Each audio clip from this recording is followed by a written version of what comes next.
We are live, people. Yes, indeed. All right, there we go.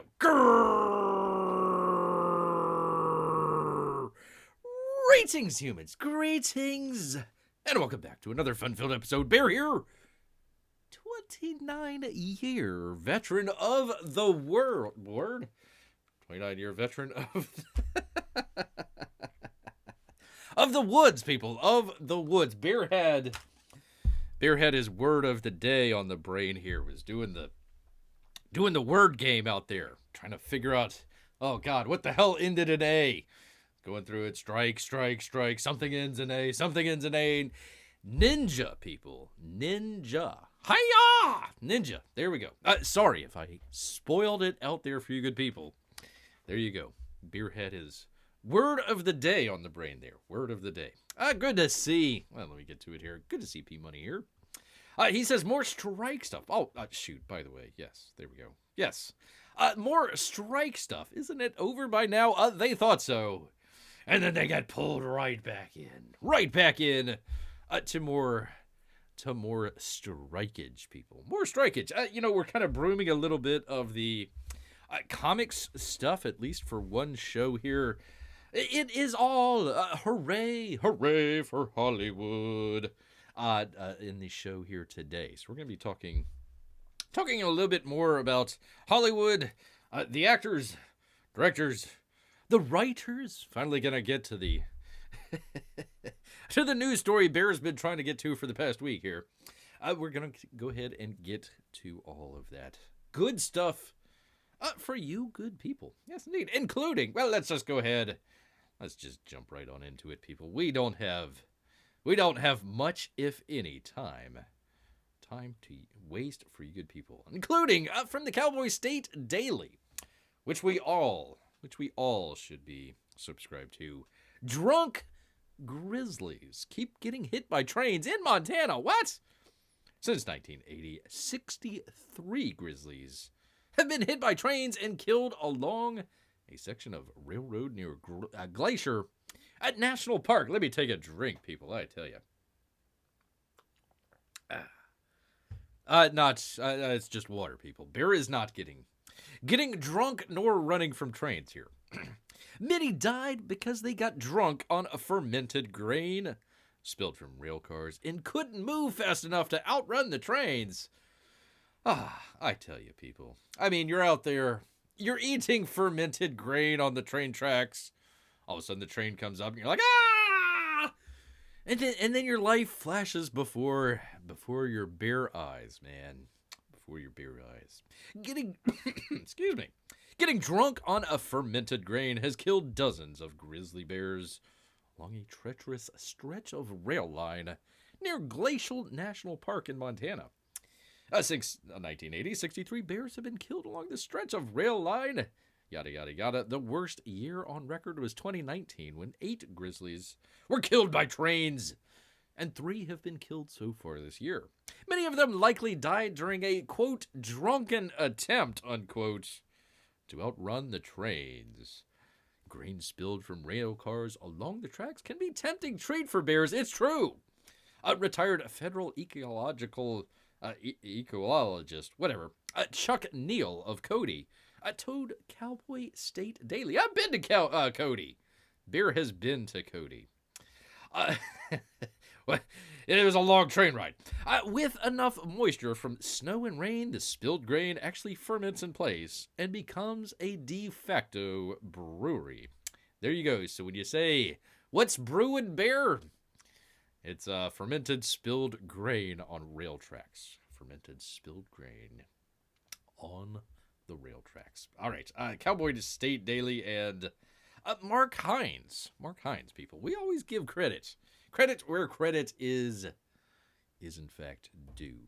Yes, indeed. Are you telling me bears can't hold their liquor? Well, listen, I mean, yeah, of course we can hold it. It's like you get drunk in your living room and you're kind of like just laying there, the world's spinning, and all of a sudden a train comes straight at you. That's the scary part about it. So, I mean, of course bears can hold our liquor. Although bear mainly drinks beer, but that's That's a side rant. A side rant for you people. All right, speaking of side rants, there you go. Cowboy State Daily. All right, let's get into it, people. Since P-Money's here, he was asking about it. Let's go ahead and get right on into it. Our good friends at Deadline. What the heck is the status with all the strikes out there? So we've had the writer's strike. That went on for a while. They settled. Everybody went back and started writing again, quote unquote. We'll get into that in just seconds. But the actors are still out there, not working at all. How dare you, you lazy bums. So here we go. Here's the update for all that. I hate it when I have a party in my living room and a train arrives. That's true. Blood on the train tracks. As Hollywood on a tenterhooks. Tenterhooks? Hold on, people. Tender? I gotta hold on. Let's see. Look this up. Yes, indeed. Continue. A tenterhook. A hook used to fasten cloth on a drying frame or tatter. Shouldn't it be meat hooks? Hollywood on meat hooks instead of tenterhooks? Whatever. Imminent deal looks dim as SAG-AFTRA. That's the Screen Actors Guild and Association of somebody, something, some or other, blah, blah, blah, blah, blah. It's the actors out there. Continues to study the latest studio offer, which was the final offer that they offered. From Dominique Patterson and Anthony D'Alessandro. This was not how David Zaslav and the Iger wanted to today to go. Warner Brothers lost quite a bit of money. Disney, not so bad. They did better than they thought, but they're still losing like hundreds of $1 million on their streaming service. They just did better than everybody expected. As recently as 36 hours ago, which this was today, if I recall correctly. November 8th? Yep. 12:57 p.m. I think that might be East Coast, that might be East Coast time. It might be East Coast time. So, anyways. As recently as 36 hours ago, Warner Brothers Discovery boss and Disney CEO believed, along with other studio chiefs, the nearly 5-month-long strike would be over by now. Ha ha! Got news for you. Yesterday, with the Guild and the producers out here, the Producers Guild, closing the gap over AI protections, a wave of good cheer spread through the town. Oh, cocaine and liquor flowed through the streets. However, as the day went on, it became clear late last night that there would be no deal on Tuesday. And now, 118 days into the strike that has seen Hollywood productions shuttered, the Actors Guild continues to go over the details of the,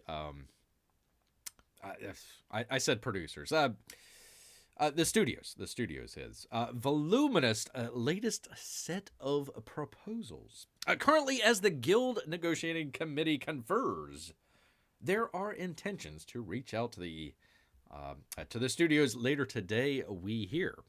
From whom? From whom? Name your sources, sir. Name your sources. P-Money, he says, I keep telling Hollywood to give me a one-time gift of $100K to take my photo and use P-Money AI every day after that if you want. Careful, though. They could put you into situations you might not want to be in.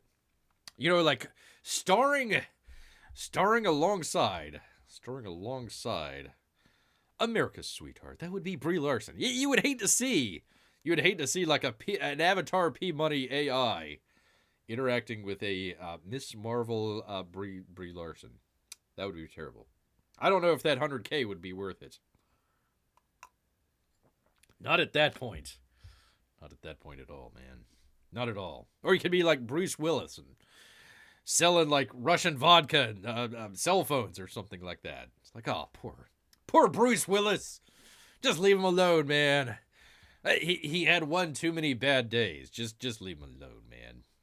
Anyways, there are no plans right now for the CEO Gang of Four. Wow, interesting. That would be Iger, the Z-Man, Netflix's Ted Sarandos, and NBC Universal's Donna Langley to get directly involved in further talks. So they came up, gosh, I think it was this weekend? Maybe it was earlier than that. It says, okay, here is our final offer. And the actors rejected it. So there you go. They are reviewing the offer, building on the moment, but rushing. This serves no one in the end. A guild source. Sources say tells us of their approach. Oh, we know people want to see a deal. It has to be, they keep putting this out, a fair deal. A deal worth all the sacrifices made. Everyone, basically they mean, hey, we gave up a bunch of money for a long term. We want more money, essentially. Everyone is working hard to finish, an insider. Sources tell Deadline, it's a groundbreaking deal. We just need the zombie Ronald Reagan to come back. He was the one that actually got a lot of the when he was the SAG president, I think way back in the 60s. He got all of the residuals, got all of the payment from the new television that was coming up in the world. He got all of that, man. Was able to sit down with all of them, able to work it out. So you better be thanking your actor butts out there for old Ronnie Reagan. We need to bring him back. He added of the studio's self-described best, last, and final offer of increased minimum rates, big upfronts and performance compensation bonuses, full AI protections, and more. More people. In that context, the Z-Man has seen Warner Brothers stock drop double digits. And Wednesday, after the company's quarter 3 earnings results revealed sluggish ad revenues and hard, I have no idea what this is, EBITDA blows. We'll roll with it, people, whatever. It sounds bad. Due now to the now resolved WGA strike. That's the writers.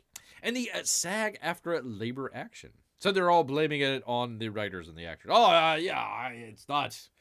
It's not me, the Z-Man. It's not like, let's see, I don't know. Let's go down the list here.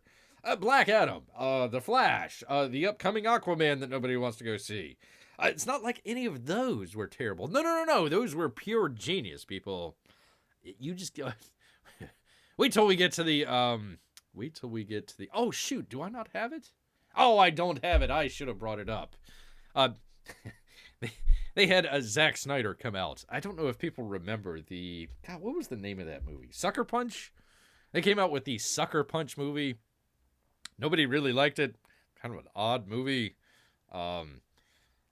Ladies in an insane asylum are trying to escape by being insane and just like imagining all these things. And he's like, oh, it was satire, don't you know? And blames the audience out there. So anyways, there's that. Looking forward, looking at buying out Comcast, a remaining stake in Hulu for at least $9 billion. Talked about that the last time. Less Than Marvelous opening for The Marvels this weekend, and renewed investor uprising from the Pelts. Disney would have welcomed the good news as a distraction of a strike resolution before it releases quarter 3 results today. They did fine. They did fine. I mean, they've lost a lot of money and have kind of leveled out, so they sort of hit that bottom. I suppose they hit that bottom there. We thought this was in the can. I like that turn of phrase there. Feels like they're making us wait to prove a point. A studio insider, sources say, told Deadline this morning. A talent rep griped, sources say, that they too are feeling the sting that, quote, no one can make money for the rest of the year with global productions continuing on hold and the impossibility of booking talent before 2024. Overall, the 6 months, so what they're trying to say there is, while there's a strike going on, you can't enter into negotiations on, whatever. Tom Cruise coming into the newest movie that he's doing. You got to wait until the strike gets done, and then you can enter into talks. So that's why when they announced the what was it? Corn, Sweat, and Horseface for the Superman movie. They announced that literally right before the strike happened. They needed to do that because they would have had to have waited, what was it, 118 days. So they might have wanted those people, but they couldn't sign them on to anything. So that's what they're talking about there. Overall, the 6 months of the WGA and SAG-AFTRA strikes have cost the California economy more than $6.5 billion. In the state of California, probably cost them triple that, but that's all right, whatever.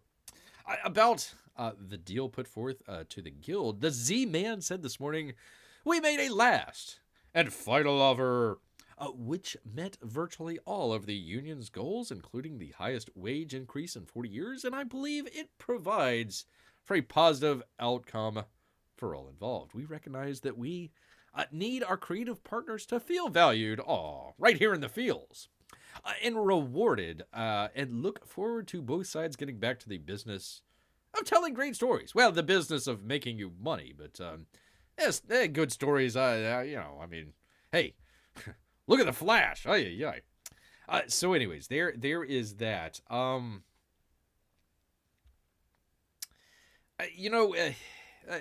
to put this here? Okay, so you're gonna have the highest wage increase in 40 years. Okay, terrific. You're paying your actors, and it looks like they're paying them up front. We'll see about the residuals and all that sort of stuff. But up front, highest wages in 40 years. Guess what? We talked a little bit about this the last a couple weeks ago, I think. The increasing prices of Disney Plus or Max. Is it still Max? Whatever, Max, Netflix, yada yada, Apple, all that stuff. It only went up by a couple bucks. How much is it gonna go up after they get done with all this stuff? I bet you it's gonna go up quite a bit, which kind of puts them in a pickle. One of the things that the writers and the actors wanted was to be able to see what the actual numbers were with a lot of the streaming services. You get it off of the movies, for the most part. You can get it off of TV, the Nielsen ratings and all that sort of stuff. Streaming, it's a little bit more opaque and a little bit more kind of behind the curtains. You're not allowed to take a look at that, so a little bit of a chicken and the egg there. It was, okay, we're going to demand more wages because we think that you're making a whole lot of money off of streaming. Disney lost about $400 million in the year. I don't think it was in the quarter. In the year. So they're losing money. They're not actually making any money. So if the actors come in and make a deal with the studio and to say, okay, whatever your profits are off of this show, we get a certain percentage of it. Well, what happens if the show isn't making any money? What happens if they're losing money? They're gonna okay, actors, you need to pay us money back. Yeah, I don't know how that would work, but definitely looking at prices not only increasing, but I would say skyrocketing. So if you're out there, Disney Plus, Max, any of the other ones, I forget, what is it? Netflix is like 15. Probably double. You're probably going to see that double here relatively shortly. Probably in the car, at least next year, at least in the next year. So that's, you gotta pay for it somehow. It ain't going to come out of the Z-Man's back pocket here. It definitely ain't coming out of his back pocket. So it's got to come out from somewhere. So they're just going to keep increasing prices. Good to see Marco for Anthony here. Let's see. Destruction isn't supposed to make sense. It's only fun when it's senseless. There you go. Let's see. Wait, they were trying to get out of being in an insane asylum by being insane. Wouldn't that be the opposite effect? If Bear remembers correctly, it was... Listen, Zack Snyder, it was a terrible movie. Although they had some lovely ladies in there.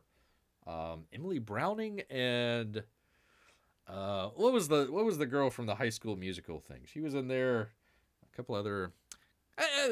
an interesting movie, but it was essentially, I think it was an insane asylum, or it was like a prison of some kind that they were there, and they were going through, they were being sexually assaulted. So every time that something like that would happen, they would go into the fantasy world of, God, what was it? There was something like World War II and chimpanzees or something, and there was another thing as well, and I don't know, it was kind of odd. So then they would kind of flash back after all the bad stuff happened, and we're still here in the insane asylum, and yeah, apparently it was supposed to be a satire, but I don't know. Whatever. There you go. It's been a while since I've seen that movie. Let's see, where are we at? As SAG-AFTRA members, we're out on the pickets in New York City and LA today. Neither the guild or the studios responded to the request for comment from Deadline. How dare you? On where things are at. If and when they do, we will update this post. Well, they haven't updated it, so there you go. I guess they never got back. Not back for, what, 7 hours? 7 hours or so. So there you go. Dominique Patterton and Anthony D'Alessandro. Hello, Mr. P. Money Dono-san, and hello, Terrorizer of Timmy McTimerson. There you go. I hope people are out checking out the box opens. It is a box open palooza this week. We've gotten the Malin cut out on Monday. We got Joe Frankenstein number 2 out on Tuesday. Today we had, what was it? Nice comment from P Money out there. New Kind of War. Let's see. Tomorrow I hope to have up. We'll see. Hope to have up a Grand Prix. It was Narwhal something, and then still working on it, but working on the Cawson art. So hopefully get those up to you good people. So hope people are checking that out and enjoying it. All right, that is the actors strike, all that sort of stuff. Been meaning to get to this for quite a little bit here. From our good folks out here, bounding into comics, we're going to talk writing, people. Talk a little bit about writing. A little bit more in Bear's wheelhouse here. That and eating fermented grain off of the railroad tracks.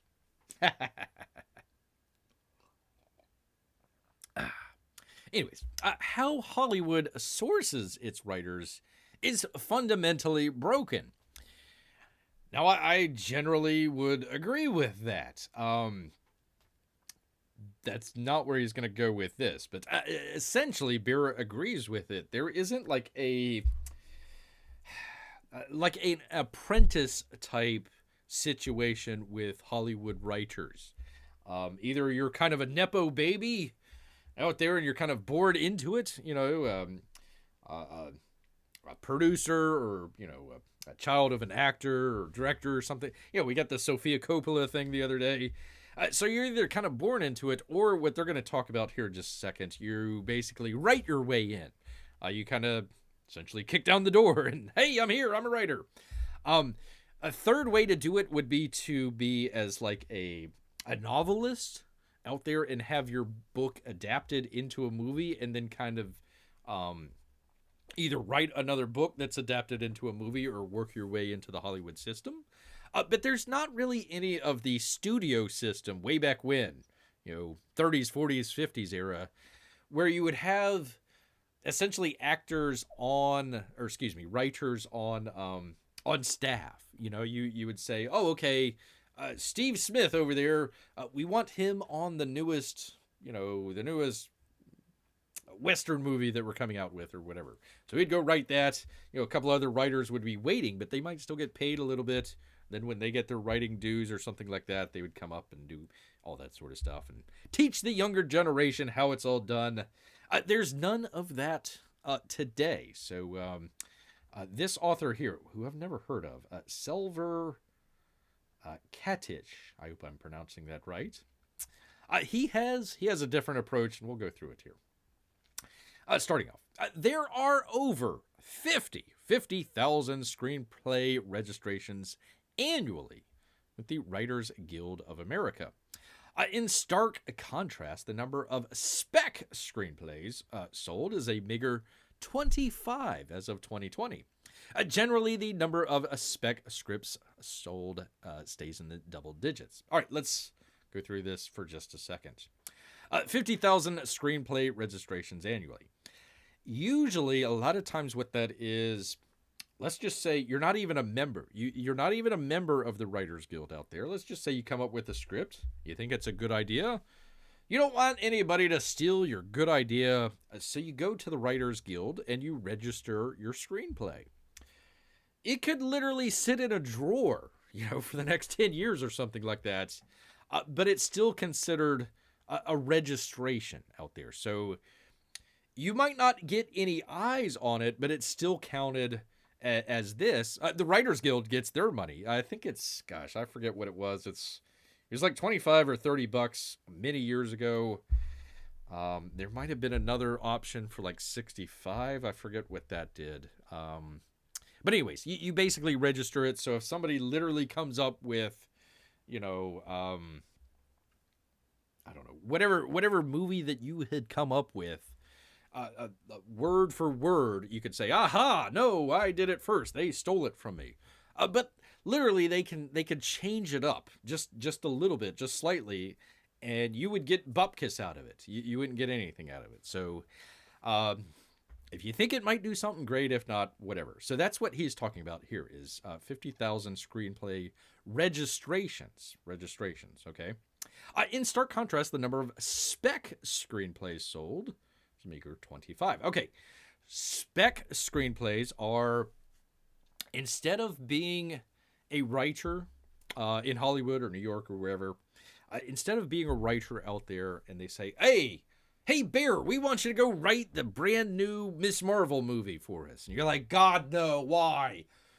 But you're being paid. You're being paid to go out and write a screenplay out there and do your work. And even if it doesn't get made, you still get paid. They take a look at the draft or the treatment of it, and they say, oh, okay, well, we'll use this, or we won't use this, or, we like certain parts of this, but we're going to bring in another writer and change some stuff around. You may, depends on how much you put in there, you may get credit, you may not. It's a crazy world out there, people. So spec screenplays are essentially, you decide to come up with, hey, I've come up with the next, I don't know, whatever, Jurassic Park. I've got the next Jurassic Park idea. I'm going to write it down, and we're going to see if they want it made. And they take a look at it, and they say, oh, hey, this is a great idea. Man, oh man, what a great movie. Let's get it made. We're going to pay you X amount of dollars to buy your screenplay, and away we go. Usually the producers, they'll put down a nice little amount, usually, hopefully, for the writer, and then they get the buku bucks after the fact. So there is the difference between spec screenplays and just regular screenplays out there. So he's talking about the number of spec scripts sold. So that's a little bit of the difference there. Oh, good to see Amy and Melissa as well. Good to see. P-Money says, oh, my wife is out, but my daughters say, hi, Bear. Hello, little P-Bunnies. Hello. It's too bad, people. We miss her historical laughter. Miss that historical laughter out there. A tiger. Well, I'll take a tiger. Now I want some Frosted Flakes. There you go. All right. Anyways, back to it. Back to the article here. Hope I'm not boring anybody. Hope people are right there with Beer. Despite the abundance of, in his opinion here, subpar screenplays, the reality remains that a staggering 50,000 of them flood the market annually. I don't think it is 50,000 of literal screenplays going out to studios or, it goes out to a wide range of people. Producers, directors, actors, casting agents. They go many different avenues to be able to get them checked out. Again, this is probably the registrations. It's probably about half of that I'd say it's probably about half of that. But anyways, each author convinced they've created the next masterpiece. And why shouldn't they? The odds are far from favorable, as getting a screenplay sold in Hollywood is statistically more challenging than getting struck by lightning, which Bear has been. Gosh darn it. Now I need to go get my screenplay sold. Crying out loud. I've been struck by lightning. Need to go get the screenplay sold. But no, I mean, you don't... You accidentally get struck by lightning. You're not out there holding the pole and trying to, like, get struck by lightning. You're trying to get your screenplay sold. So, a little bit off there, but we'll go with it. We'll go with what the writer is going with here. This challenge leaves studios and writers facing a conjoined quandary. You can tell this guy's a writer. Conjoined quandary. How to discover a high-quality script and effectively get their best script into the hands of the right audience. Well, kind of depends on what you're talking about here. A high-quality script gets hands in the best hands of who's the right audience. I mean, those are pretty important questions that you have that you didn't really answer.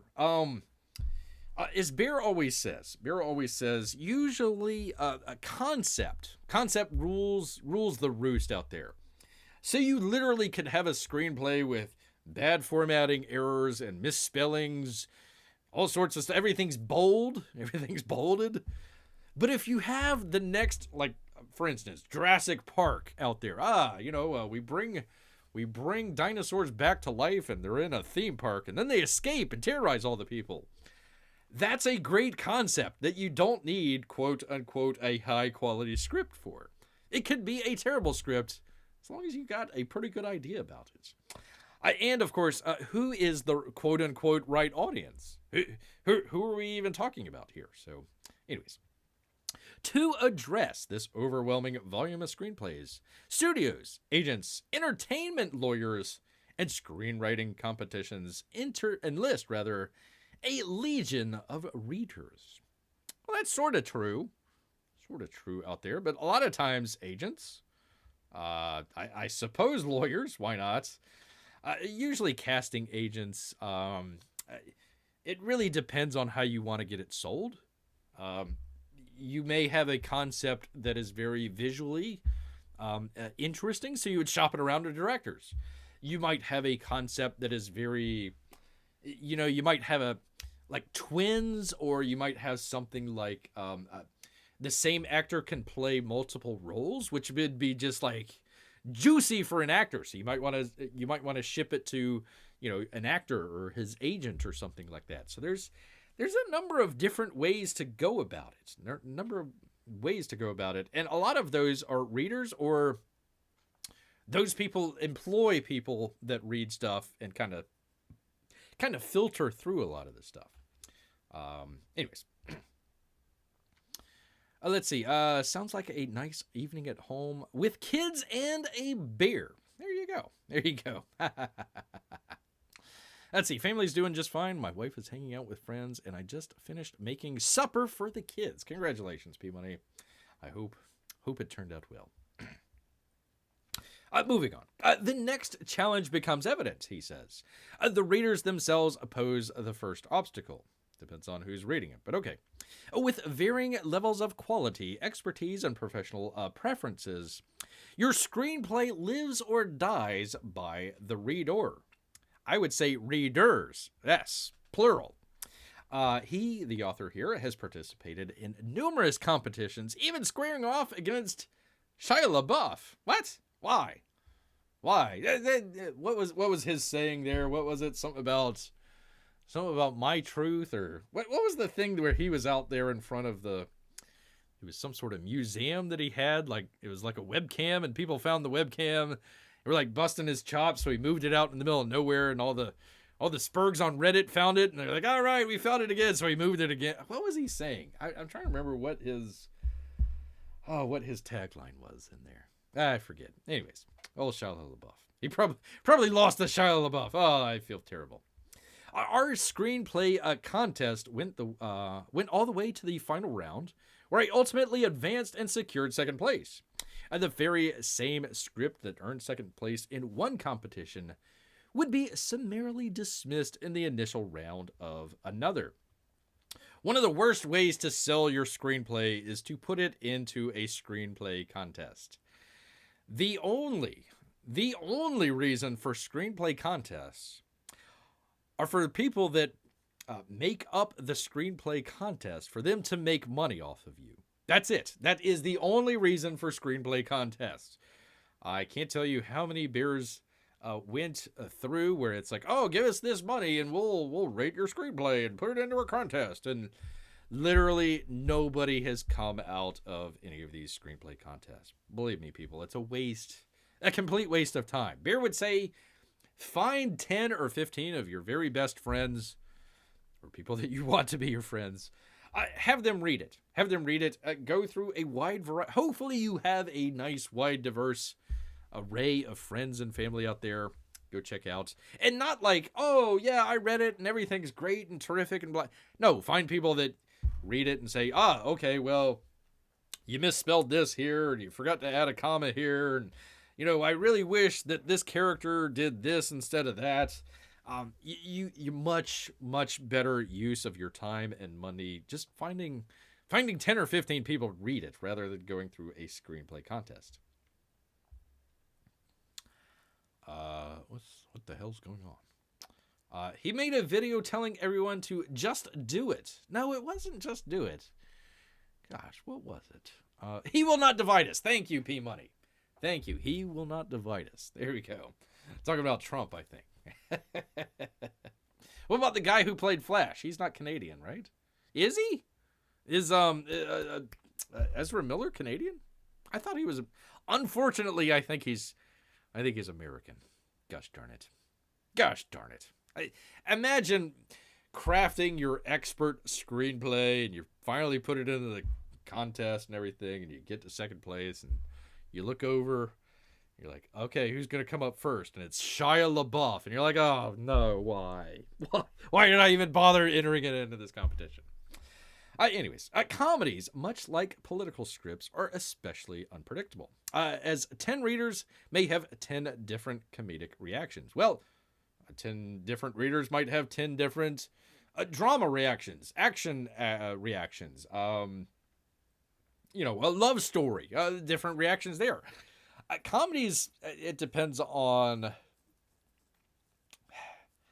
A lot of it is timing. I know that's kind of silly. I know it's kind of silly to kind of, the most important part about comedy is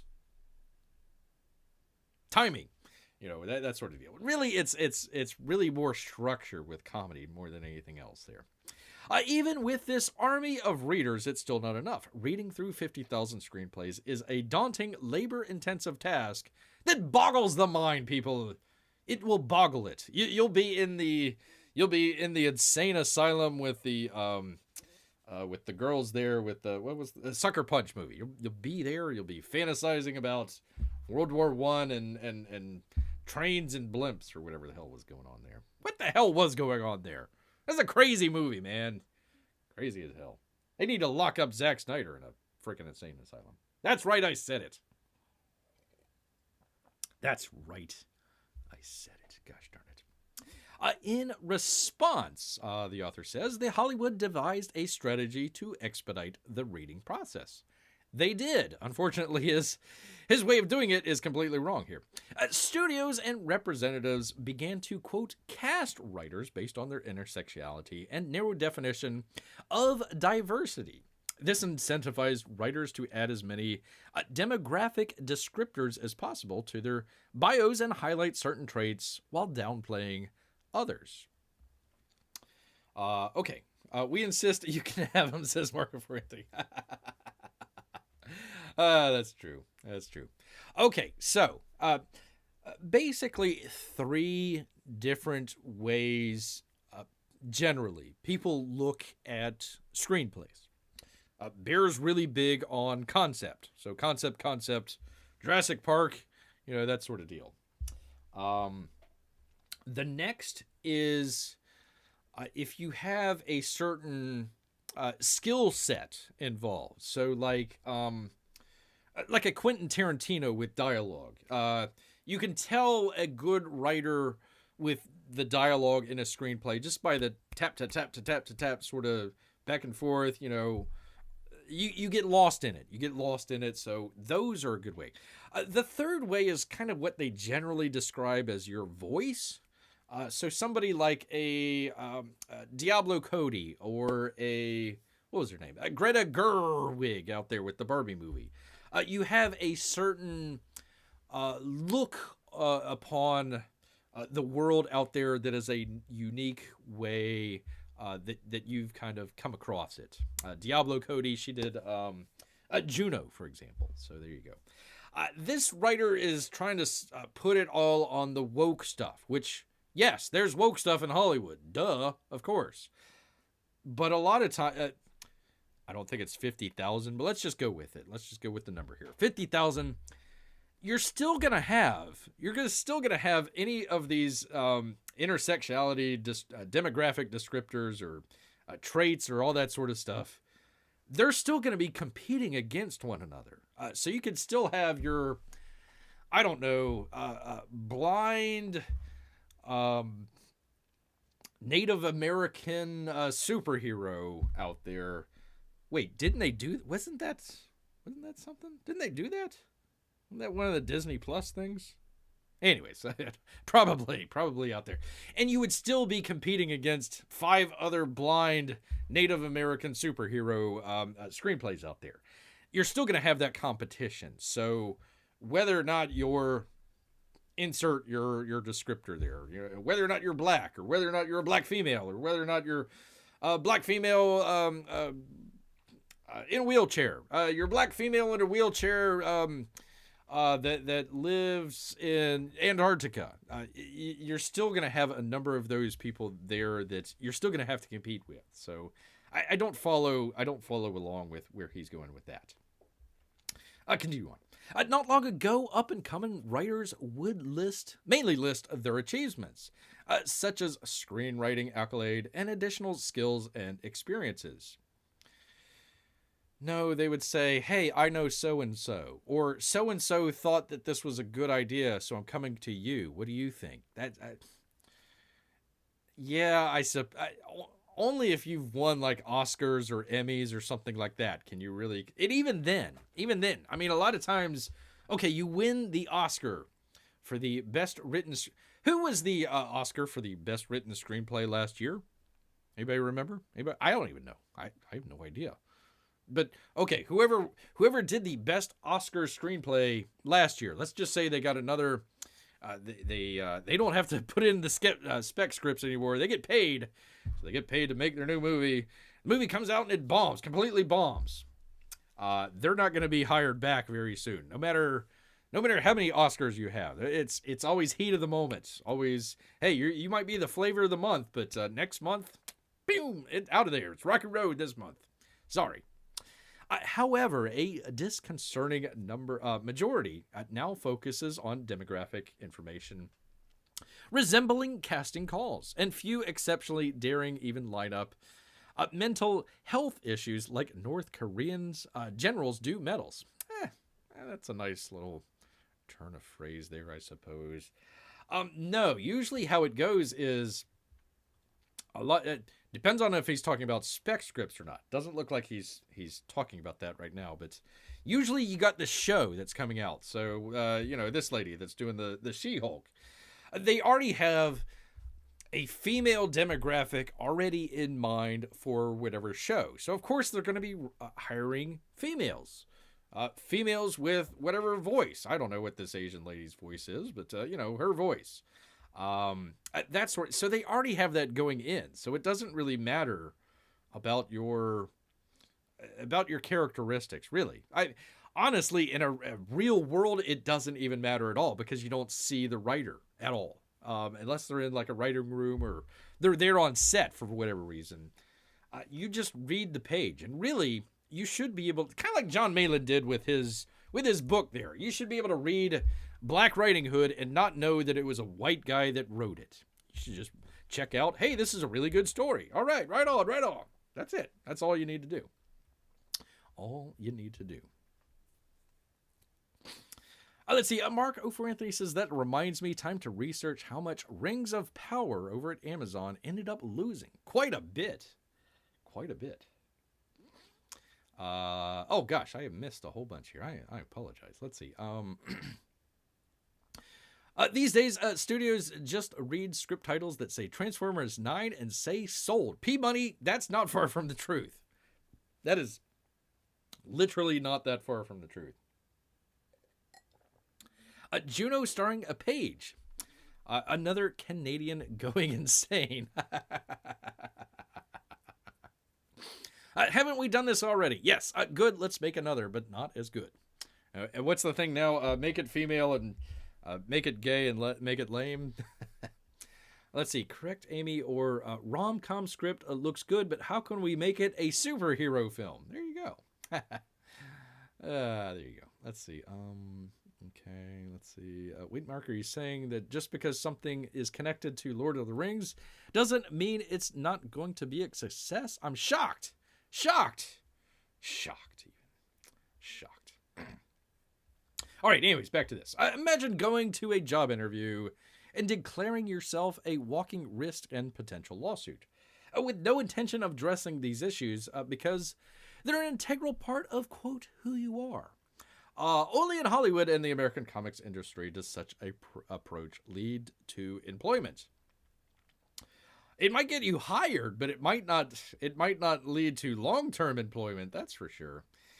Kind of a weird area where we're at right now. But I disagree with the author here. In the meantime, both Marvel and DC Comics are grappling with the repercussions of a casting call-based hiring practices. On the other hand, manga thrives, dominating the American industry with a merit-based approach, while still featuring diverse writers, including successful female authors. This outcome underscores the fact, with a merit-based system, the cream inevitably rises to the top. Bear needs a drink. A hard drink. In Season 3, let's have a gender-bending Sauron and have her twerk. Twerk, twerk, twerk. Only if she's like 500 pounds, though. Gotta make it a little bit bigger than Lizzo. Calls to empower readers with AI have swiftly been silenced. I think they did that with the latest Writers Guild strike. So I think that's well. They did it where you couldn't have an AI write the script, but you could have an AI sort of, what's the best way to put it? Like a writing partner. Easiest way to describe it would be akin to spell check. So you could have a computer program that checks your spelling and corrects it. So, technically you didn't write the correctly spelled word, but you could still use it. Very simple way of saying that. But anyways, primarily out of concerns over replacing one of the lowest paid professions, if it's even paid at all. Additionally, they're not going to have AI screenplays. They can train them all they want. They've done this. They've done this with, what was it? Seinfeld? They did it with a Seinfeld, like ChatGPT. It says, go write us a brand new Seinfeld. And it did write a brand new Seinfeld script. But it just took, from column A and column B and column C, put them all together and mashed it up, and that was that. There was no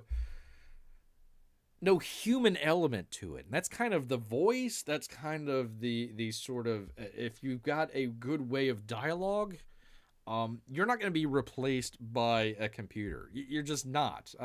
Even some of the stuff where you're on hold, on the phone or whatever, and they have, the sort of AI bot that's hi, how may I take your call or whatever. You can tell that it's an AI versus an actual human on the line. Bear's always saying, give me a human, darn it. Oh, I need a bot on the phone. So yeah, that's not going to happen for a long time, if ever. And nevertheless, AI has the potential to replace the legions of readers and unearth hidden gems within the massive pile of 500,000 scripts. The reason is simple story structure. Yes and no. yes and no. There's a very famous book out there on screenwriting called Save the Cat. Save the Cat. And a lot of, if you know what to look for, you'll see that in a lot of things. Essentially, it's, you want to make your character likable, even though it may not be a likable character. I'm trying to think of a good example. The Bryan Cranston in Breaking Bad.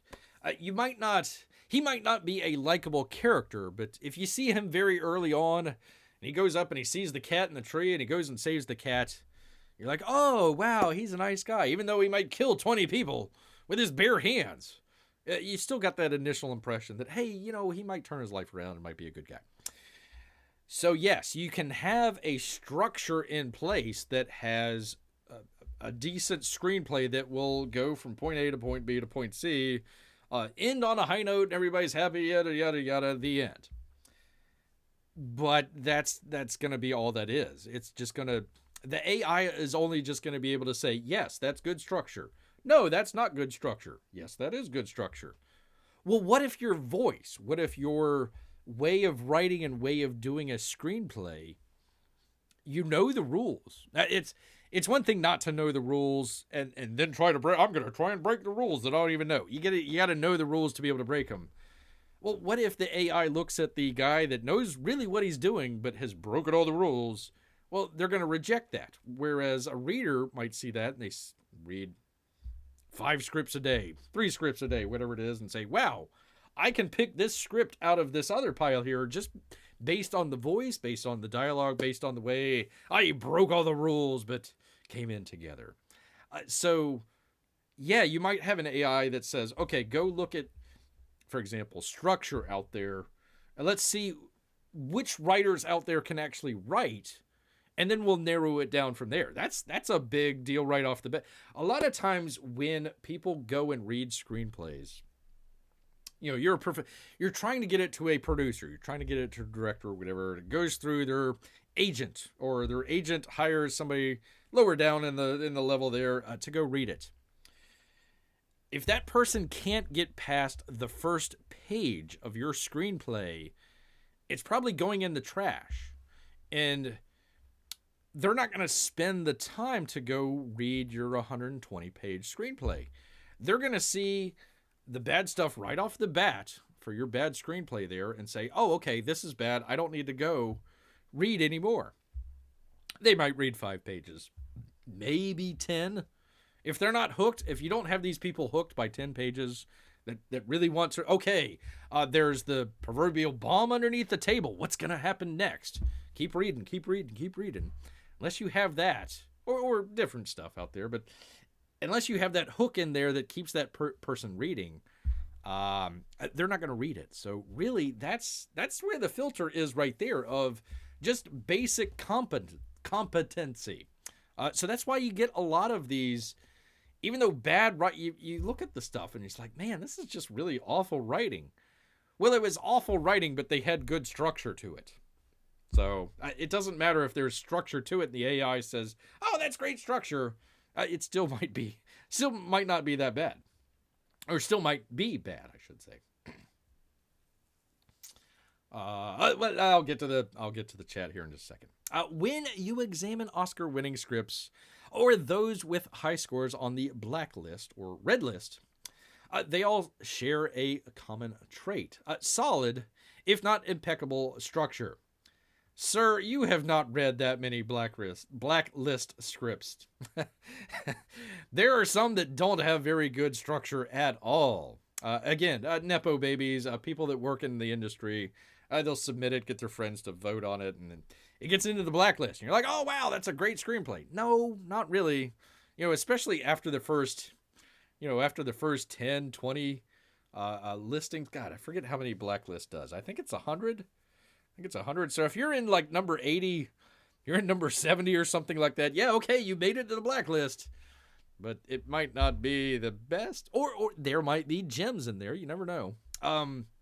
Juno, if I recall correctly, came from the blacklist. Crafting a good story inherently depends on sound structure. Not always, but okay. Even in the case of screenplays like Memento, written by Christopher Nolan, which deliberately narrates its story in reverse, or Oppenheimer here, which just jumps around like crazy, and it's like, God, just cut an hour out of there, man. Cut an hour. While AI may never fully capture the human spirit, there we go. It waits until the last paragraph.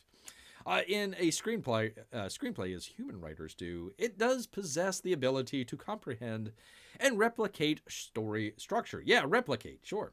This suggests that Hollywood could have harnessed AI to identify their best writers yet, adopting a structural approach that bypasses traditional reading methods. Believe me, if it worked, they would have done that years ago. Years ago. Wouldn't even have to wait for ChatGPT. No, they still need people out there with all of their inherent biases. I mean, you still got to get it past the filter out there, people. To be able to get to that next step, to that next stage. So whether or not you have AI in it or not doesn't really matter. So basically, the author here. Woke bad, AI may be good. I think his thought process is fundamentally wrong, fundamentally broken. I think you have somebody that went through and did a couple of screenplay competitions, did well in some, did well in others, burnt out, and are trying to offer advice about how they see things that aren't really the way that things happen in Hollywood there. So again, if you have a great concept, again, it doesn't even have to be in a script writing format. You could write a great in fact, the short stories are actually now where it's at. A lot of the short stories eventually become movies. Essentially because those readers don't want to read, 200-300 page novels. They want to get it in, out quick. That's why you see a lot of the Stephen King short stories come out again and again. They're like, okay, short story. Okay, I get the concept. Good deal. Let's go with it. Yada, yada, yada. So I think this author here is a little bit... He sort of has he's on the right path. He's on the right path, but his destination is wrong. Well, his destination might be right, but the road he's traveling on is fundamentally broken, as they say. So there you go, people. There is your screenplay, screenwriting update for Bear. There you are. There you are. All right, let me get back to the chats here. Let's see. Nothing says a relatable slice of life misadventure like superheroes. Okay. I have no idea where you people are coming from. I think that might actually be the only one that will ever work. Well, speaking of things that will never work, that would be America's sweetheart out here, Brie Larson. The Marvels director Ninaltowski explains why she left the film's production. I can give you three reasons. I can give you three reasons. Well, 2 reasons. I can give you 2 reasons. I'm not gonna bust chops on what's her name? Teyonah Parris? Teyonah Parris. I'm sure she's a fine person out there. Don't know anything about her. Never seen her in anything. I'm sure she's fine, though. Director Ninaltowski. We're going, people, from actors to writers and now directors. A soon-to-be marvelous flop, says Marco Ferranti. Director Ninaltowski confirmed she did indeed leave the production of The Marvels early and explained why. She says, it's terrible. I hated every minute of it. DaCosta did a promotional interview for the film with Jake Hamilton on his YouTube channel, Jake's Takes. Who? What? Hold on, people. I apologize here. 1 second here. Jake Hamilton. Let's look it up here. Jake Hamilton is an American entertainment reporter, film critic, and documentary producer formerly a teen film critic for the Houston Chronicle. Oh, goodness. He is now the lead entertainment anchor for WFLD's Good Day Chicago. Okay.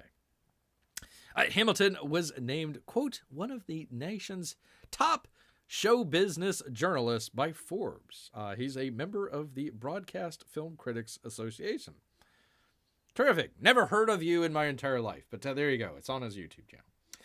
He asked the director, a lot has been made of the fact that you entered production on another film when The Marvels was in post-production. But 30 years ago, Steven Spielberg went into production on Schindler's List when Jurassic Park was in post-production, and people applauded him for it. I'm just curious. I'm just sort of curious. Like, what is the difference between what he did 30 years ago and that everyone still goes nuts about and what you did? I honestly don't see the difference. Jay Hamilton, you are a complete moron. Hand in any of your cred. Go back to Houston and just find a hole. Just find a hole and just cry in it, because that's kind of the stupid thing. That's not even a question. First off, that's not even a question. Number one, you're pontificating. You didn't even put a question mark in there. Let's get by that. Whatever. What's the difference between Steven Spielberg and what's her face? One is a once in a generation directing mind. All this personal stuff to the side for a second, people. Once in a generation working on arguably, I know there's a number out there, but probably arguably two of his most well-known films of all time. Jurassic Park, excellent film. Although Beer has a little contention, little bit of a difference there from the book, but that's all right. In Schindler's List, probably one of the most recognized Oscar-winning films of the past 50 years. And The Marvels. The Marvels. I don't honestly see the difference. That's because Jay Hamilton is a moron and has been hit in the head by a hammer, apparently. Not that he should be. Not that we're not advocating violence here. She responded. It was literally, people. Just that they moved the date of the film 4 different times. I wonder why they did that. Could it be because it's a terrible film and they had to edit and re-edit and re-edit and re-edit? It was supposed to be like a 2.5 hour film and they cut it down to like 90 minutes or something like that. It could be that. It could be, that person in charge who's behind the camera. Gosh, I don't know who that could be, though. So instead of it being a 2-year process, which I was deeply committed to, it became a 3.5-year process. Gee, I wonder whose fault that was. I don't know. So every time the date moved, and they knew the entire time that I had an obligation, a green-lit movie with people who were what movie are you making that's so important? I mean, not that The Marvels is that important, blah, blah, blah, blah, blah, but first off, has anybody ever heard or seen of this? Well, you can't see her. She's behind a mask there, but has anybody ever heard of Nina DaCosta before in her great filmography? Anybody out there? Anybody? I mean, I know it's hard to see that face behind the mask and why you're wearing a black mask instead of I don't know, whatever matches the skin tone. Yeah. I just... What great movie are you making that it's like, this is probably the biggest movie that she ever has or will direct in an entire life. And it's like, yeah, I had more important things to do. We had a greenlit movie with people who are waiting for me, and I pushed that, and I pushed it again. And then we all knew, if this pushes again, I'm not going to be in LA to do the rest of this in person. So we just figured out a way to do it remote. In other words, you went to wherever, London it looks like, and they says, yeah, we'll do all the CGI behind the scene, which looks terrific, by the way. All that CGI looks amazing. I'm glad they spent the time on it. we figured out the best process. And actually, at the time that I left to go to London to start prepping on my next film, which would be a great time to promote your film, right? Because it's such a great film. My next film that nobody knows about. Everyone was so clear about what the film was and what we wanted. So it wasn't really that dramatic sort of thing. And I think people are feeling that it is. Yeah, maybe. Okay. You're a director. You're a director out there. You're trying to make stuff look really good and pop on screen. And wow, we could take images from Jurassic Park. We can take images from Schindler's List and show it to people 30, 40 years later, and they can recognize what film that is. And then you can take a picture of whatever the hell's going on here. What's the deal with the guy in the back? What kind of silly mask is... Okay, whatever. That's their costume. Fine, that's what they wear. Why would you dress Brie Larson into some sort of just... blah... sort of just... I mean, the girl behind her, even the dour face, but her costume looks fine. Her costume looks really good. What Brie Larson's dressed up in, I don't know. Why would you... Who thought that was a good contrast? Like, okay, let's do purple. Let's do very bad... a dark purple against purple. Purple in the foreground, purple in the background. Everybody's purple. Yeah, let's do that. Shouldn't it pop? Shouldn't it pop like... what's her face here? What is her face? Oh, she's Miss Marvel? I thought Brie Larson was... wait a minute, hold on. Brie Larson is Captain Marvel, and whatever the hell her name is Miss Marvel? Kamala Khan? Khan!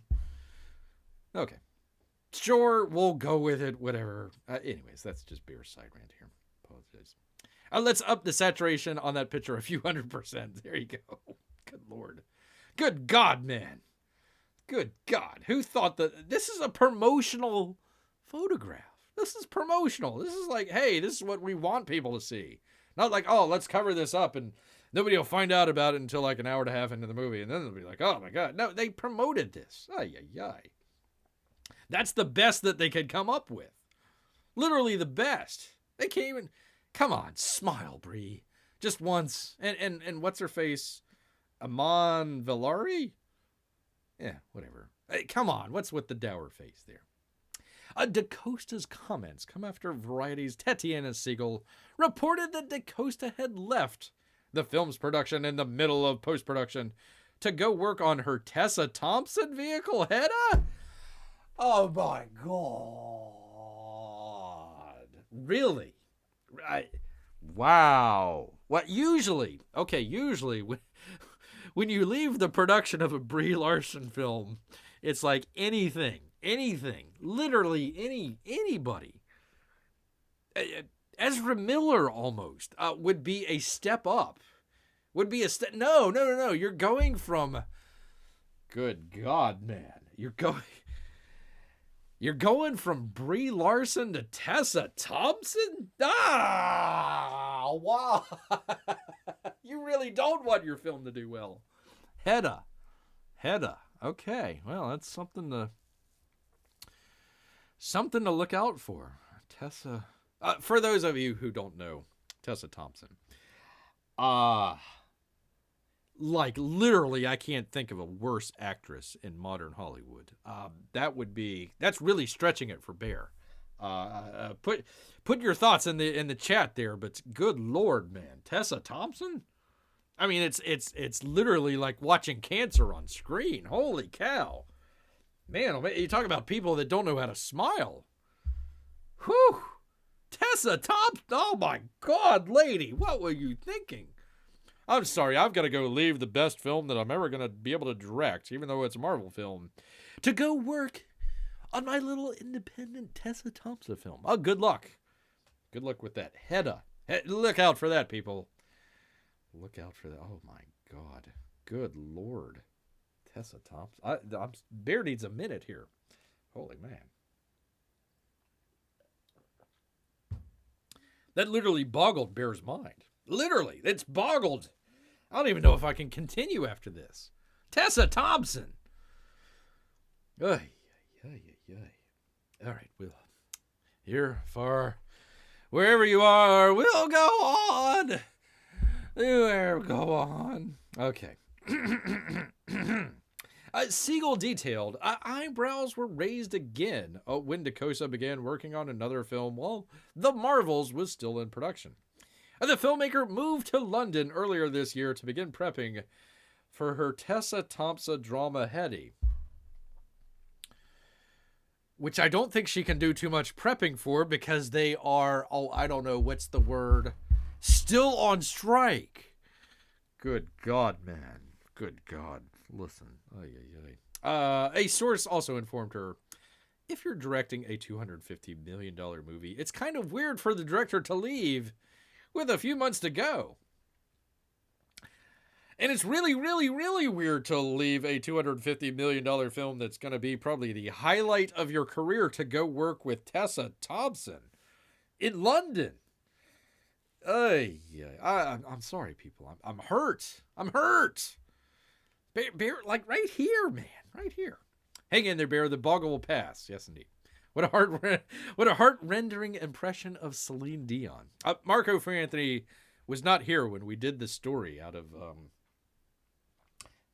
New Zealand. That was just blasting. They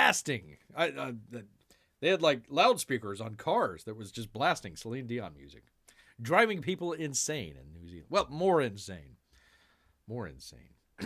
DaCosta had previously informed Variety Fair she had moved on from Marvel Studios back in September. It's really great to play in this world and be a part of the building of this big world, but hell, I gotta head out of here and go visit Tessa Thompson. It just made me want to build my own world more. Wow, what a good Lord! What they spent all the money on purple.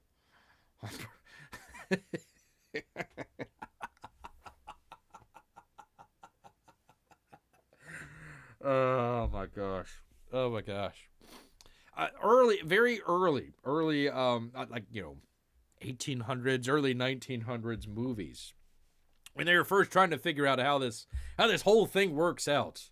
Like literally one of the very first films was two trains on a track just running into each other. That's literally what this feels like. Literally. It's like watching a train derailment crash all in one. Purple, people, purple. Vanity Fair's Rebecca Ford also, we will get through this together, people. Bear's going to get through this entire article, even if it kills him.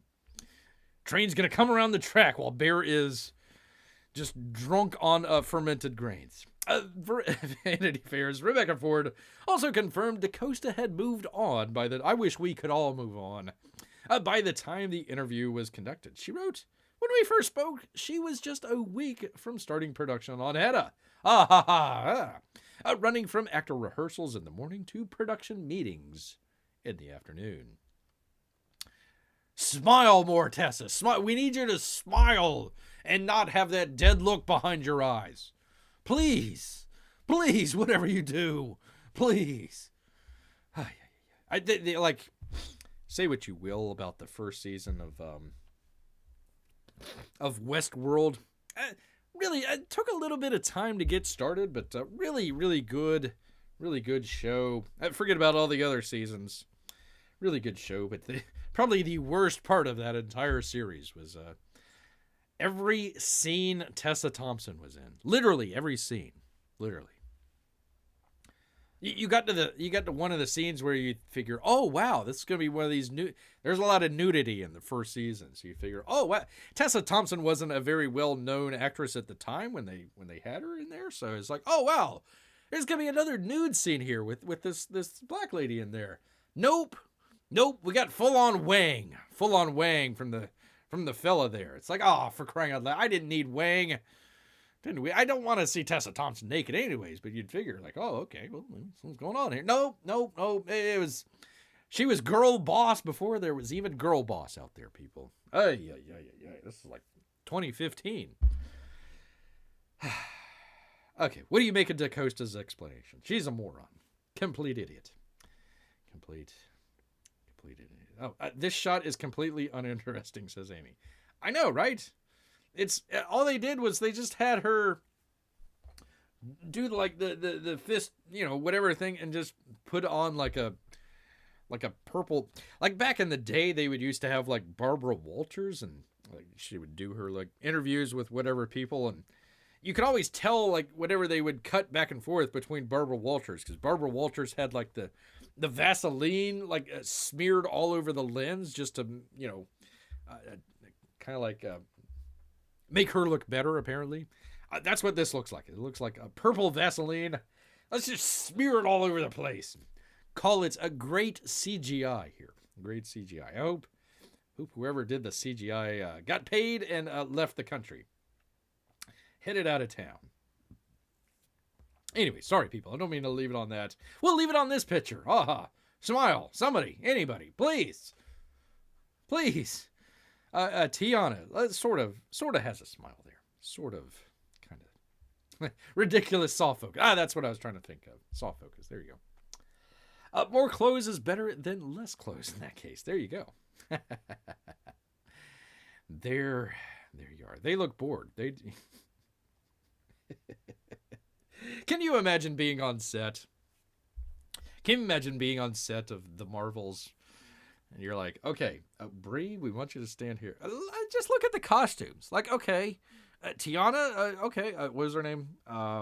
Captain Are they all captains? Oh, no, one's just a missile.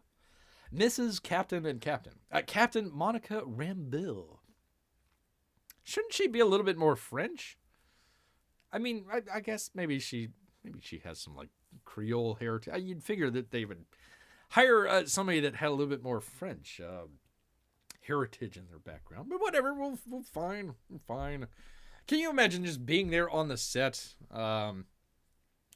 like, okay, God, I gotta get the hell out of here and go make my movie with Tessa Thompson instead. Good Lord, I can't stand being here any longer. Let's go to London and go try and get Tessa Thompson to smile. Good luck with that. So anyways, there's the director we know and love by the name of Nina DaCosta. Nina, she's no Steven Spielberg. She's no Steven Spielbergo, the Mexican, low-rent Mexican equivalent. Hey. All right, people, let me get off of that for you. Pardon me, for you good people here. Actually, I do have. Let me get to it here, people. Let me get to it. Get off of that, for crying out loud. Get some better news for you. Good people out here. There we go. Oh, CyberFrog, here we go.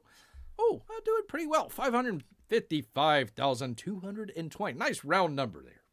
Nice round number. Good job, Uncle E. Doing really well. And speaking of doing really well, I only got one here.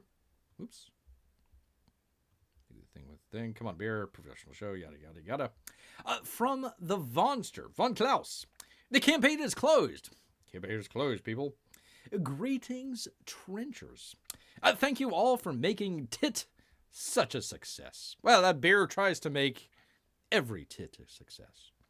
A successful book, that is. I couldn't have asked for a better turnout for this amazing story. We've done Black Terror proud. The reviews are in, and Bear still needs to put in his review because he's still not read it. I'm sorry, Vaughn. It's been trying to get the cave ready for a little hibernation here. Been quite busy. Let's see, and people are calling it one of the best books of 2023. Many fans are saying it has better writing than Monster MD, and I can't wait for Trench's Volume 2. He says, so grateful. I'm sending out the last of the terror. Careful, Vaughn. You don't want to get that misinterpreted there. Terror orders this week. So expect your stuff very soon. I have a broken rib at the moment. Ow. But I'm pushing it through as fast as I can. Take it easy, man. Australia, New Zealand order news. UPS lost all the orders. Crikey. And now they can't find them. I'm not going to wait around any longer. I'm redoing all of the Australian, New Zealand orders now and sending them out again. Crikey. I'm sorry to all of you that had to wait for this long and that UPS mucked things up. I'm going to get your orders out ASAP. I'm packaging them up today. That is, man, oh man, that is solid there from the Vonster. Very solid, outstanding, upstanding fella there. Somebody else screws something up, and he's like, nope, I'm not blaming it on nobody else. We're going to put him back in the packet. And to Australia and New Zealand, that ain't cheap, folks. That ain't cheap. So he's doing it twice. Probably the most expensive packaging that you can do out there. Send it to Australia or New Zealand. So there you go. Anyways, for now, let's take a look at some colors on the next pages in Terror in the Trenches 2. So there you go. Looks good. Looks really good. The first one looked really good. I just need to spend some time and open a book and read them and give you people a good... I tell you, people, Bear has been literally on... when Bear is on a fence, it really hurts. It really does hurt. But I've really been...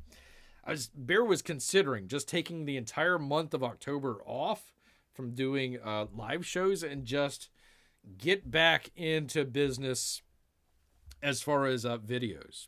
The box open videos that Bear's doing this week is probably the first good quality number of videos that Bear's done in quite a while. So I was thinking about doing that. So I don't know. Maybe over some of the holidays I might, although I hate to take away time, good live show on the holidays, but yeah, I'd really need to take some time and read all those. So there you go. Rising in Comics, your fiend in comics. That would be the Vonster. Good stuff. I did like Monster MD. Really good book. That is a thick book too. Holy cow. He could have split that in half and would have done just fine. But no, the Vonster is solid out there, people. He says no. 160 odd pages. You're gonna get your money's worth. So there you go. There you are. And even in Australia and New Zealand, we're gonna get their books as well. So good on you, Vaughn. Good on you, sir. Good on you. All right. Oh, gosh, I'm so sorry, people. Don't want to do that. Get back. There we go. There we are. So P Money asked quite a while ago what's going on with the strike and all that other stuff. So I hope everybody got their Hollywood minute and then some out of the show here tonight. So we went from the actor strike to how to do a good screenplay out there, people. Just write a good, get a good program. It doesn't have to be a final draft, but get a good program that does all the formatting for you. It doesn't have to be even a long one. 10 pages, 20 pages, something like that. Give it out to 10 or 15 or 20 of your best friends and family. Have them take a look at it and give you notes. And I mean, people that don't just say, "Oh, this is the greatest thing ever." No, good notes where you can go back and change stuff up. And don't enter into a screenplay contest. At least not one that you pay for. Not one that you pay for out there. And then went to our directors as well. Just leaving the Marvels saying, screw this. You can tell it's going to be a bad film when the director leaves the film to go film with Tessa Thompson. Oy, oy, oy. Whew.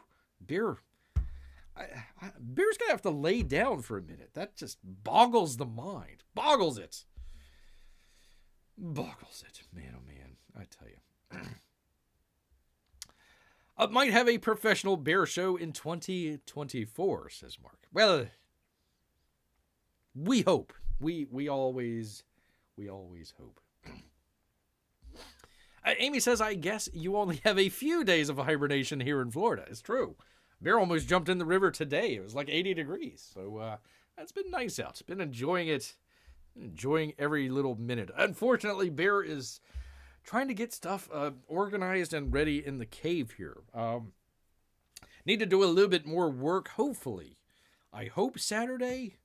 If not next week, I hope to have the video back up. Maybe do a head-to-head. Might do a mail-in versus a Grand Prix. We'll see about that. We'll try to figure out a good... Boy, the artwork there might be... that wouldn't be no contest on the artwork there. But anyways, I hope to have the video back here in couple weeks or so we can do another live situation like we've been doing in the past, and a couple of other good stuff. But man, oh man, have to get the cave situated first here. Yeah. All right, let's see. Welcome back, P Money. Hope the kids are okay. Oh, sorry everyone, I had to help the kids. That's all right, P Money. Just as long as the watch time was there. That's what Bear cares about. And Bear left up the little heart thing there, so you can do the happy face or the hearts or whatever. I don't know.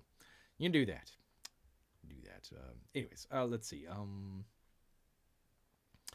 It would be cool if CyberFrog sales went to $555,555. Well, that's up to you. That is up to you, good people. Let's see here. I mean, that makes sense, says Amy. Hobbits and bears both live in something like caves. They probably have their own Timmy to lift books from. Interesting. Never thought about that. I think they'd be too busy smoking their pipes to worry about taking books, rather. Amy says, Bear, MegaCon early bird ends Thursday for Orlando. When is that? Bear got, there's an early one. Let me see if I can find it here. I'll probably just have to read it off, but I got one from the Tampa Bay one that they're doing. Now, of course, it's in August or whatever it is, but let me see. 1 second. Now that you're reminded, Bear. Here we go.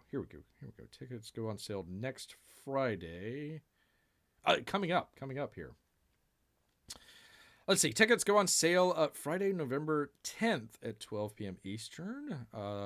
Tickets are 25% off Friday, November 10th. And of course, they've got different stuff. VIP, Ruby, and Multi-Pass. There you go. Bear just got the one for like the 3-day. I think that was the Multi-Pass. I was asking the person. I was like, what's the difference between, the regular and the VIP? There's like, well, you get a shirt. I'm like, okay, whatever. And you get to, you get to go into the convention hall before everybody else does. I'm like, I'm not really planning on doing that, but okay. And there was like one or two other things. I'm like, I'll pass on that. So, anyways, the Tampa Bay Comic Convention. August 23rd through the 25th. So, had a great time earlier this year. So, I don't know. Might try it again. Orlando MegaCon is in February. Were they trying to do that in conjunction with For the Fans? I remember they were talking. There was different talk over different time about the sort of. I think the Chicago one got overtaken.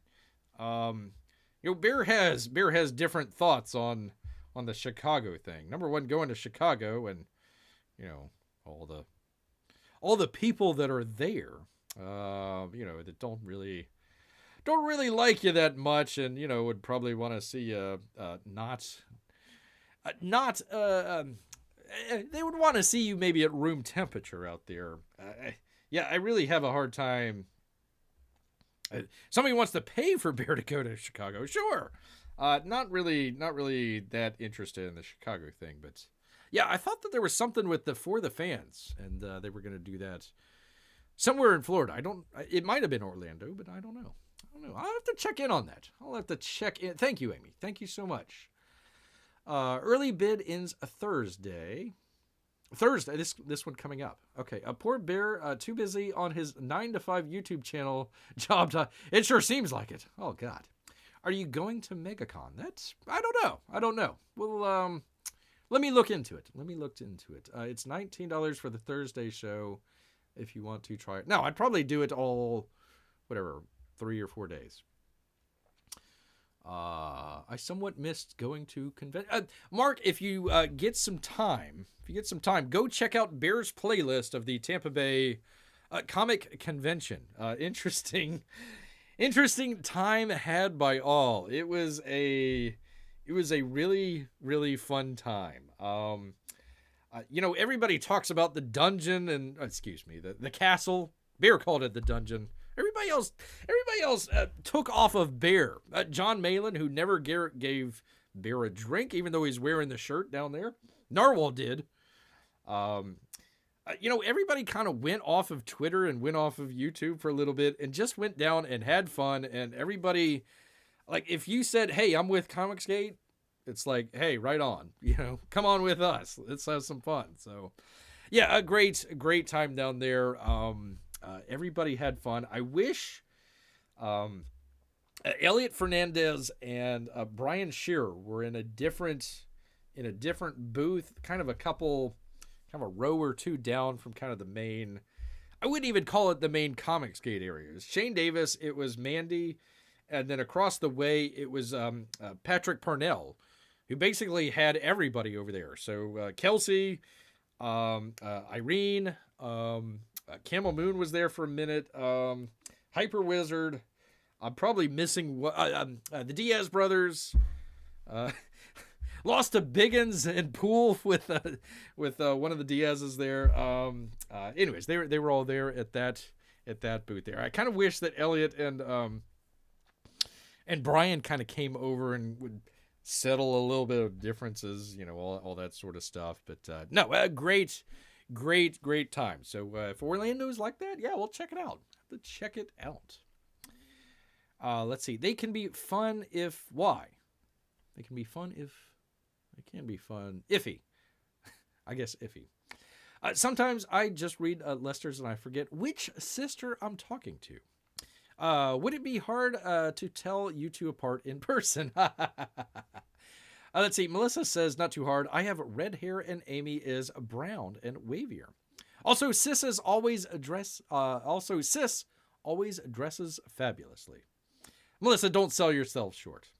Red hair. Beautiful red hair out there. Yes, indeed.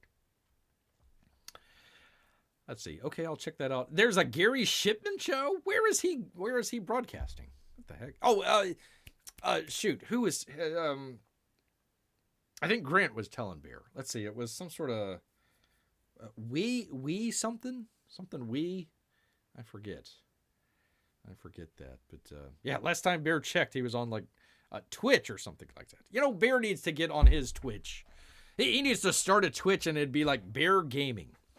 Bear Gaming. It might be how to avoid the bears in Red Dead Redemption 2. That might be the way to go. By the by, they finally, well, they didn't announce it, but they announced that they're going to announce GTA 6.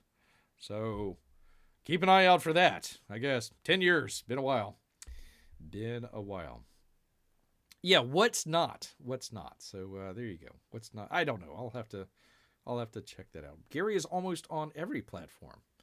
He ain't on YouTube. I don't. He was on YouTube with Rhoda, but I think that channel got struck or something, didn't it? I think so. Bear blames the crypto bros. They take over Gary's channel and just push out, crypto nonsense, for crying out loud. Which you people should be thankful. Bear didn't have any good crypto news other than the Sam Bankman fraud going to jail, but there you go. Lisa has her own fabulous style too, says Amy. I'm sure she does. I think so twice. Yeah, it was his channel got kerplunked, and then he started a second channel that went kerplunk, and then I think it was is it Rhoda? Is that his wife's name? I always forget. I apologize, Gary. Anyways, it was on her channel, and then I didn't see anything for like the longest time, so I don't know if I think I'm still subscribed. I don't know. Don't know about that. All right. Amy, Melissa, is there going to be a drawn along tonight? Is there going to be... I enjoyed the one last week with Aaron. Good to see Weldon. Back in action. Hopefully he'll be coming back. That was I really hope Aaron gets in contact with Weldon. That was a cover. It was a cover-worthy literal sketch that he was drawing. He's like, I did this in 10 minutes. I'm like, Weldon, that is a freaking cover. Get somebody to color it, and that is a stretch goal. I'm sure they'll meet it with the Kit Carter, comic that's being shadow banned. Gosh darn it. Anyways, good stuff Good stuff. I thought pretty much everybody had a really good piece the last time. Really good stuff. Really, even Siege, even old Siege out there. No, Siege had a really good one. Let's see. Like Melissa without the meh. Oh, I shouldn't be laughing at that, but I should. Let's see. Last week's DNQ was a lot of fun. I think Mike's doing an what? An auction? Holy moly! Holy macaroni! Is that tonight or sometime this week? There you go. There you are. That might be nice. Might have to check that out. All right. Well, I don't want to keep you lovely ladies or oh yeah, gosh dang it, I forgot Mark was in here. Shoot. It'll be him and Dennis Peruch, and Bear will just be sitting there and just be like, "Yep, here goes." I was bidding in. Uncle E had a auction. I think Saturday. Oh yeah, that was legendary. He went into Yellow Flash's channel. That was great. He had an auction. That was pretty good. Bear was bidding on a couple. I tried to bid on a CyberFrog. That kept going up and up and up and up. And I bid on.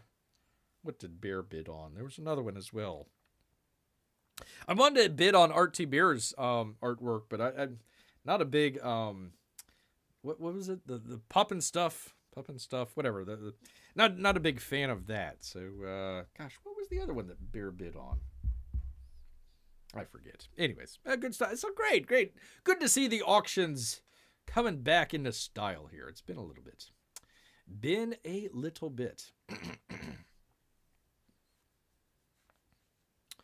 Sorry, Melissa. Because of Amy, now, whenever I think of you, I'll think, meh, Lissa. Aw, P money. I always need to take away your wrench just so Amy and Melissa can, or at least Melissa can just ban you. There you go. There you are. But no, not today.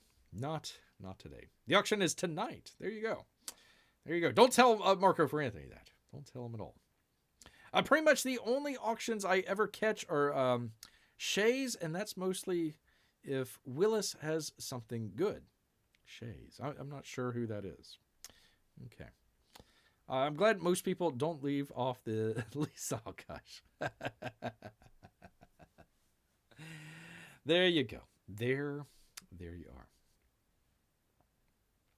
are. What did Bear say? I'm just not sure of who Shay is. I didn't catch that, but there you go. There you are. There is hopefully an auction tonight, so you can go check that out, see what people have, and I don't have it up just yet, but I had some art from Matt Cawson. I think it was. Let me double check here. Hold on, just 1 second. Let me remember which show, because we did it live.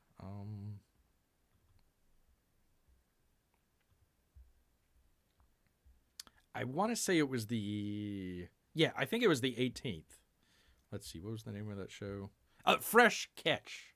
So if you want to look back, you can check out the artwork that Bear got, or you can just wait a couple days and we'll have the video out. I'll have I'm trying to do it where I have two different cameras going and kind of have a different angle on it. So there you go. You can check that out. But yeah, it took a little while to get that artwork from Cawson. It took a minute for sure. Oh, the ninja. Okay, yeah. Rob Willis. Okay, I'm sorry. Some people are really into certain artists, and Bear tries to bounce around and try to figure everybody out. It's hard. It's hard someties to keep track of everybody there. Yeah, Rob Willis. I remember they were doing an auction on Renee's channel. Irene Strychalski's, when she was doing her Fiendish, what was it? Part 2, not part 2, but 2.5, something like that. They were doing an auction there, and I think Rob had a piece or two up. Let's see, it was Irene, Narwhal, Jimmy Reyes. Jimmy Reyes was selling cheap. Not that it was cheap, but he had some really good artwork that some people got some really good deals on. So There you go.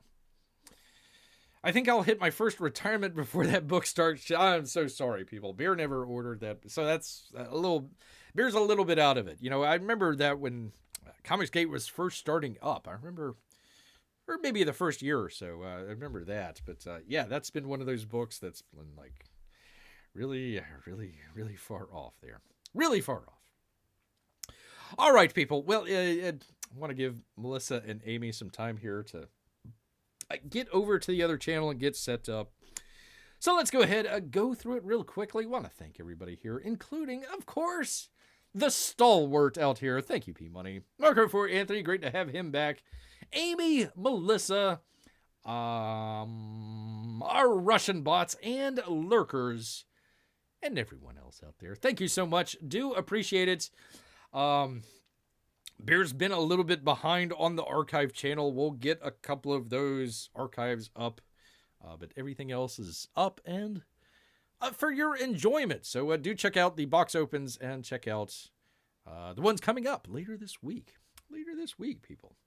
All right, you know what? All this talk about fermented grain on the railroad tracks has made Bear a little drunk, actually. A little drunk. So he's going to head back before the train comes into the woods. So until next time, people. Grrr. A grrr.